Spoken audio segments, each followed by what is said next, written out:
है, उनका बयान सामने आया है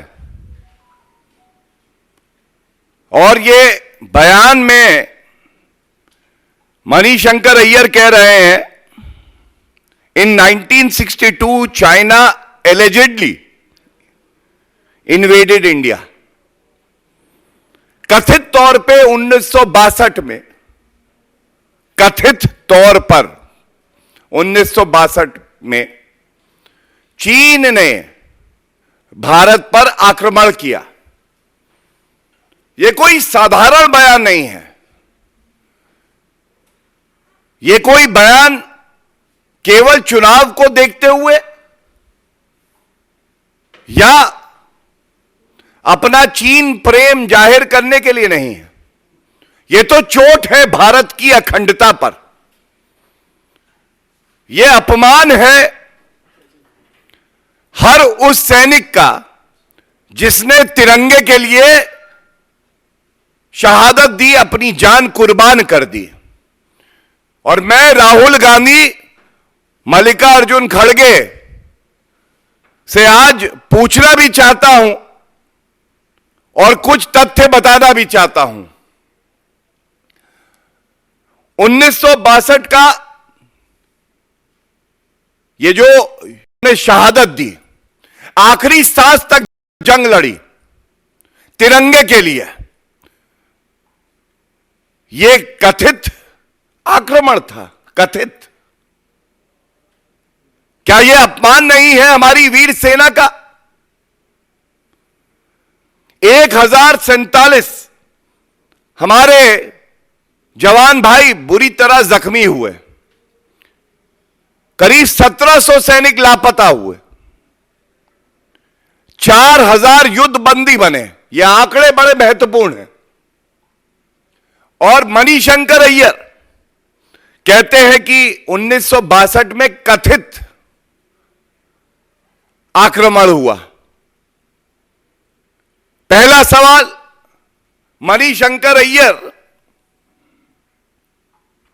के ये गद्दार वचन हैं,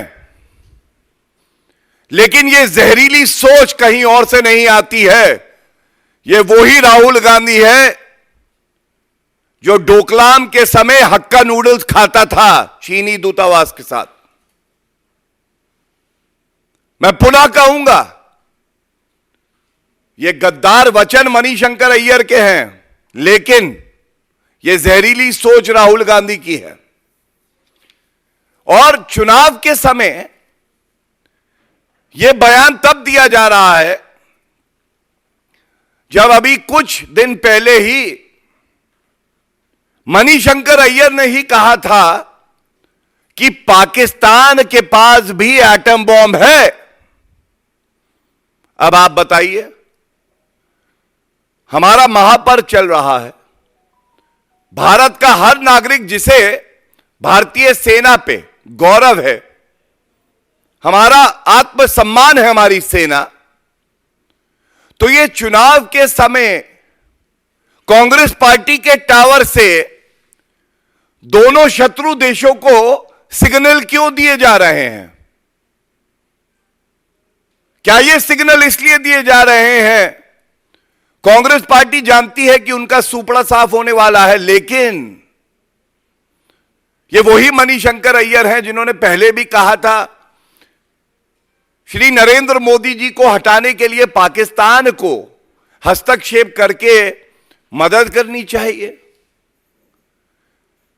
अब चीन को सिग्नल दिया जा रहा है कि देखिए, हमने तो आपके ऊपर जैसा एमओयू राहुल गांधी ने हस्ताक्षर किए थे चीन के साथ, वैसा ही किया है, अब तो हमारी मदद करो। इधर चीन को सिग्नल, उधर पाकिस्तान को सिग्नल।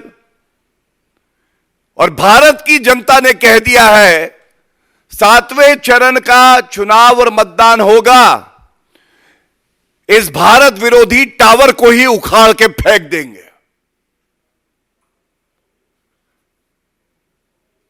यह तस्वीर है।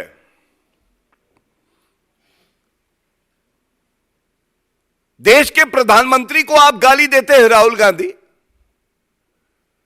ये जो एमओयू हुआ पार्टी टू पार्टी 2008 में, आज तक इस करार के संबंध में जो जानकारी जनता जानना चाहती है वो सार्वजनिक नहीं करी गई। यह करार जो हुआ, इसी में राहुल गांधी ने स्वीकारा कि मैं भारत से गद्दारी कर सकता हूं, लेकिन चीन के खिलाफ एक शब्द नहीं बोलूंगा, चीन की निंदा मैं नहीं करूंगा। एक तरफ नरेंद्र मोदी जी ने दिखा दिया कि भारत ऐसी ताकत है जो चीन को भी झुका देगी।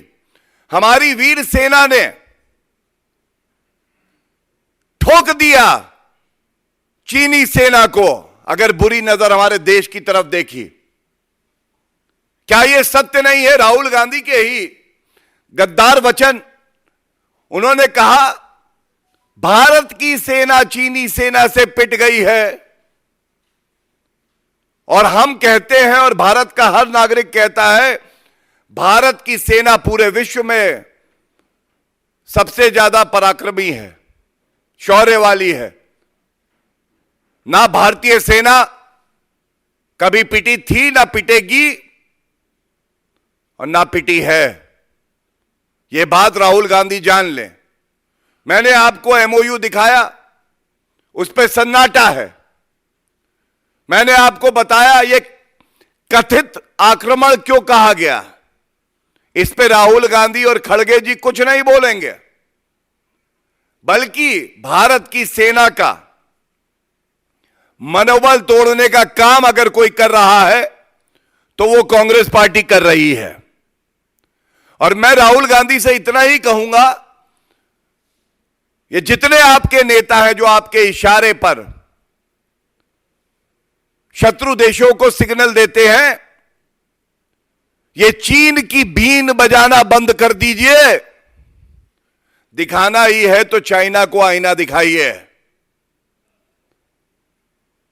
खड़े हो जाइए भारत के साथ। कब तक गद्दारी करेंगे? और यह बात भी बता दूं, जैसे ये एमओयू हुआ है पार्टी टू पार्टी, जो अभी तक सार्वजनिक नहीं किया गया है, इसी तरह से राजीव गांधी फाउंडेशन में चीन से घूस किसी ने ली तो वो भी कांग्रेस पार्टी ने ली, सोनिया गांधी और राहुल गांधी ने ली। और आज तक जनता को यह नहीं बताया है कि वो घूस जो ली थी, क्या उसी से ऐशो आराम की जिंदगी बिताते हैं? क्यों नहीं बताते कि वो रुपया आपने घूस का लौटाया या नहीं लौटाया? लोकतंत्र में सबसे बड़ा पर्व कोई है तो चुनाव का है। चुनाव चल रहे हैं, जनता जानना चाहती है। इन सवालों के आप उत्तर नहीं देते हैं। और देखिए, मोदी जी को गाली देने से कुछ होने नहीं वाला है। मोदी जी को आप गाली दे रहे हैं जो आपके देश के प्रधानमंत्री हैं, जिनको जनता आशीर्वाद दे रही है। और चीन को आप क्लीन चिट दे रहे हैं, जो 43,000 स्क्वायर किलोमीटर की भारत की भूमि जवाहरलाल नेहरू जी के समय में चीन ने कब्जाई। वो मामला हम सब जानते हैं, वो भूमि आज भी कब्जे में है। तो आप इसको कथित आक्रमण कैसे कहते हैं? It is an issue which is live. It is an issue where India has a legitimate claim over every inch of land. And Manishankar Iyer comes out and gives a clean chit to China. He says in 1962 China allegedly invaded India. Can this happen without the concurrence and approval of Rahul Gandhi? Mr. Mallikarjun Kharge, who is silent. Why this silence? And especially during elections, within a span of 1 week, we all know the relations between India and China. India has been standing strong with pride, showing China its place. And at that time, these signals are being given by the Congress party and Manishankar Aiyar. The signals clearly show the anti-India mindset of the Congress party.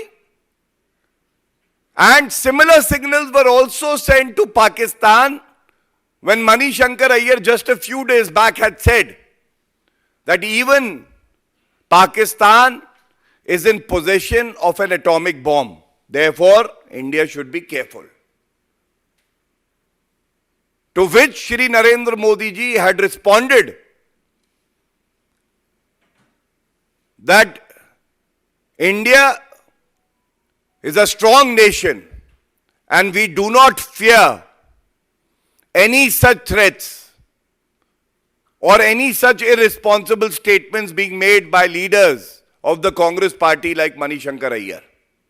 We are in a position of strength. From Balakot airstrike to surgical strike, India and the armed forces have responded with valor and courage, and we will continue to do so. But the serious question is that why is Rahul Gandhi and the Congress party allowing people like Manishankar Aiyar to break the morale of our brave soldiers? Why are they making anti-India statements during elections? Is it a signal to these nations to interfere and help the Congress because they know that Congress party is getting decimated? And that is a cause of concern for everyone. And in the end, I would like to say, during elections, people have been asking about the MOU that was signed between the Congress party and the party in China, a party-to-party agreement, and no disclosure has been made by the Congress party even after 16 years. This is again a cause of concern. Thank you. If you have any questions pertaining to this topic, I would like to take them first. The Congress party has distanced itself from what Manishankar Aiyar has said, but they are also asking, what about the land which has been acquired by China during Modi regime? देखिए, सबसे पहले तो मैं ये बता दूं, ये जो डिस्टेंस है, डिस्टेंस तो करना है चीन से, पाकिस्तान से, उनसे तो आप गले लगते हो।